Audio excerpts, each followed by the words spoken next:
जय श्री कृष्ण।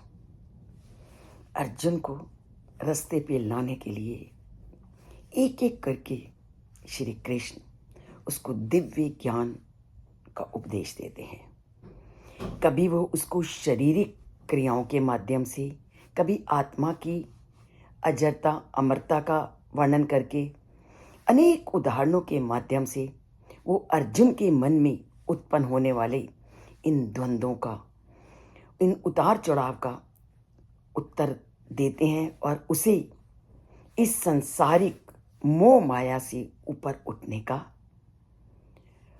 प्रयास कराते हैं कि किसी भी तरह से अर्जुन के मन में जो ये अज्ञान उत्पन्न हुआ है वो अज्ञान को वो दूर कर सके। पहले उन्होंने आत्मा का परिवर्तन के माध्यम से उसको ज्ञान दिया, पर उनको लगा कि अर्जुन अभी भी मेरी बात से संतुष्ट नहीं है, तो वो पूरी तरह से उनको सांसारिक तथ्यों के माध्यम से उनको विषय को समझाते हैं। वो कहते हैं कि सोचो कि ये जो हमें कभी सुख मिल रहा है, कभी हमें दुख मिल रहा है, ये सुख और दुख कैसे आते हैं और कैसे जाते हैं, पहले तुम इसके बारे में जानो।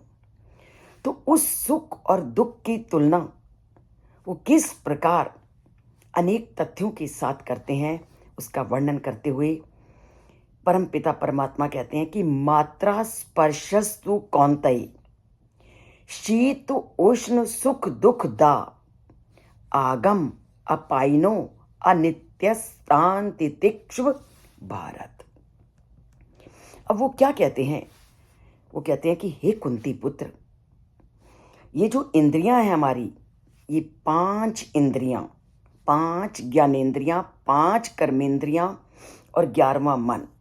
सबसे पहले वो 5 ज्ञानेंद्रियों का वर्णन करते हैं। वो कहते हैं जो 5 हमारी इंद्रियां हैं वो जैसे ही विषयों के संपर्क में आती हैं और विषयों के संपर्क में आते ही सुख और दुख का अनुभव होने लगता है।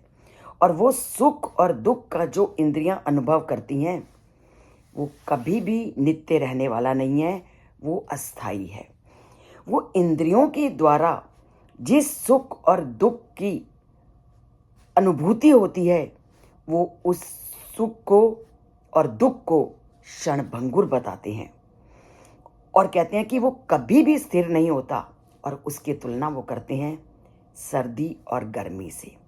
अर्थात वो कहते हैं कि कभी आप जीवन में देखो कि क्या कभी कोई ऋतु हमेशा के लिए रहती है? आज सर्दी है तो कल गर्मी होगी, कल गर्मी है तो आज सर्दी होगी। तो ये जैसे ऋतुओं का परिवर्तन एक के बाद एक करके आता रहता है, उसी तरह ये जितने भी हमारी इंद्रियां विषयों के संपर्क में आकर ये जो सुख और दुख को प्राप्त करती हैं, ये सुख और दुख भी मनुष्य का हमेशा नहीं रहता। अगर आज सुख है तो कल दुख की प्राप्ति होगी, अगर आज दुख है तो कल सुख की प्राप्ति भी होगी, क्योंकि ये चक्र की तरह परिवर्तित होते हैं। तभी तो हमारे ग्रंथों में क्या कहा गया है? चक्रवत परिवर्तनते सुखानी चा दुखानी चा। कि जैसे चक्र का पहिया घूमता रहता है, उसका कोई हिस्सा ऊपर और कोई हिस्सा नीचे, उसी तरह सुख और दुख भी आते रहते हैं और जाते रहते हैं। तो इन्हें स्वाभाविक समझो। ये आज अगर आए हैं तो कल जाएंगे भी। अगर आज तुम्हें दुख मिल रहा है तो सुख भी मिलेगा। और इनको स्वाभाविक अंग मान करके तुम जीवन धारा को स्वाभाविक रूप से चलाओ और इनको क्षण भंगुर मानो और इनको ऋतुओं की तरह परिवर्तनशील मानो, तभी तुम जीवन धारा को सुचारू रूप से चला सकोगे।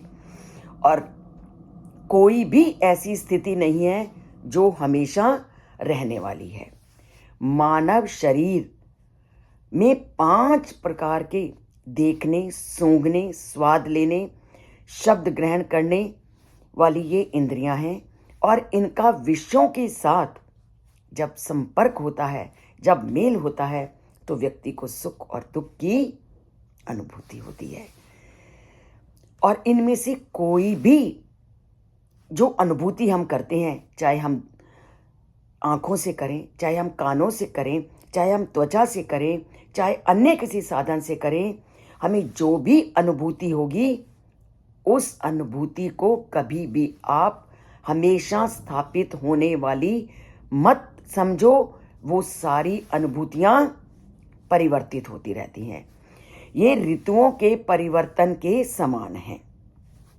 यद्यपि शीतल जल ग्रीष्म काल में कितना अच्छा लगता है। जैसे ही गर्मी आती है, हर ठंडी चीज़ हमें अच्छी लगती है। पर वही ठंडी चीज़, वही ठंडा शरबत जब हम शीतकाल में उसका प्रयोग करते हैं तो वो हमें उतना आनंद नहीं देता जितना कि वो ग्रीष्म ऋतु में देता है। इसी प्रकार इंद्रियों द्वारा सुख और दुख की अनुभूति क्षणिक होती है। यदि हम स्वयं इनकी अपने ऊपर हावी होने देते हैं, तब ये हम पर हावी होती हैं।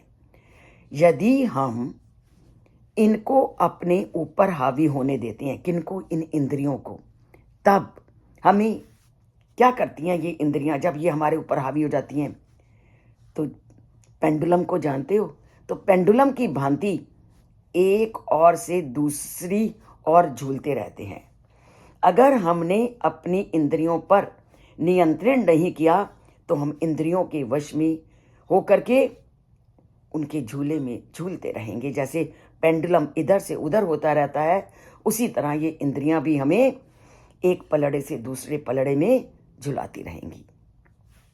पर संसार में जो ज्ञानवान मनुष्य है, जो विवेकी मनुष्य है, वो सुख और दुख दोनों परिस्थितियों में विचलित हुए बिना इनको सहन करने का अभ्यास करता है। कैसे? आपने सूर्य को देखा? सूर्य जब सुबह उदय होता है तब भी लालिमा से युक्त होता है, और जब शाम को अस्त होता है तब भी लालिमा से युक्त होता है। जबकि सूर्य का उदय होना उसका उन्नति का प्रतीक है और अस्त होता है अवनति का।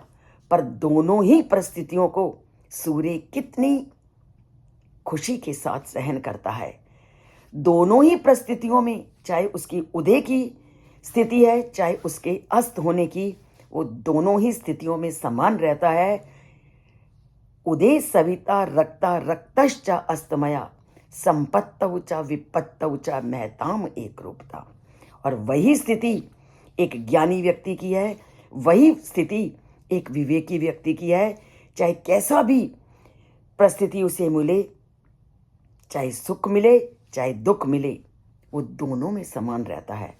पर हमारे और तुम्हारे जैसे लोग जरा सा भी सुख आए, अहंकार के अपने ऊपर हावी होने देते हैं, दुख आए हाहाकार मचाने लगते हैं। पर जो ज्ञानी और विवेकी होगा वो सूर्य की तरह तटस्थ रहेगा, चाहे उन्नति मिले चाहे अवनति मिले। वो उन्नति में घमंड से चूर नहीं होगा और अवनति में विचलित नहीं होगा, हाहाकार नहीं करेगा। तो ये श्लोक हमें क्या कहता है कि जितने भी ये जो विषय हैं सुख और दुख के, ये इंद्रियों के संपर्क से उत्पन्न होते हैं, इसलिए इनसे ये क्षणिक हैं और इसलिए इनसे विचलित मत हो। इनको सहने का, इन इच्छाओं को नियंत्रित करने का प्रयत्न करो और अपने ऊपर इंद्रियों को हावी मत होने दो और इंद्रियों के विषयों में अपने को आकर्षित मत होने दो। इंद्रियों के विषयों से जाने लगे तो अपने पर नियंत्रण रखो, क्योंकि जब तक नियंत्रण नहीं तो जीवन में सुख नहीं। नियंत्रण ही मानव को सुख की सभी अवस्थाओं को प्रदान करता है। और बौद्ध धर्म में आत्मज्ञान की प्रारंभिक पद्धति में, जिसको कि उन्होंने विपासना पद्धति कहा है, इंद्रिय बोध को सहन करने के सिद्धांत पर आधारित है। अर्थात इंद्रियों को जब इंद्रियों के विषय में जाने लगती हैं, आपने उसको कैसे नियंत्रित करना है, इंद्रियों को कैसे पहचानना है, कैसे वश में करना है, बोध दर्शन की पहली पद्धति इसी पर आधारित है। इसके अभ्यास से इच्छाओं को दमन करने में सहायता मिलती है और जिसका उल्लेख हमारे सभी ग्रंथों में मिलता है कि जब भी आपकी इंद्रियां किसी बुरे मार्ग की ओर ले जाने लगे तो उसको रोको, क्योंकि ये दुख का कारण है। दुख के कारण का निवारण करो और इंद्रियों के वश में मत हो। तो आज ये श्लोक हमें बताता है कि हमें इंद्रियों को वश में करना सीखना चाहिए। और अर्जुन आज कठिन परिस्थिति में इसीलिए है क्योंकि वो इंद्रियों के वश में हो चुका है।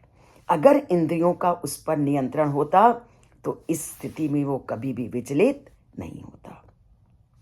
तो परम पिता परमात्मा हमें भी ऐसे रास्ते में लगाना कि हमारी इंद्रियों को हम वश में कर सकें, कैसी भी परिस्थिति आए हम उस पर विचलित ना हों।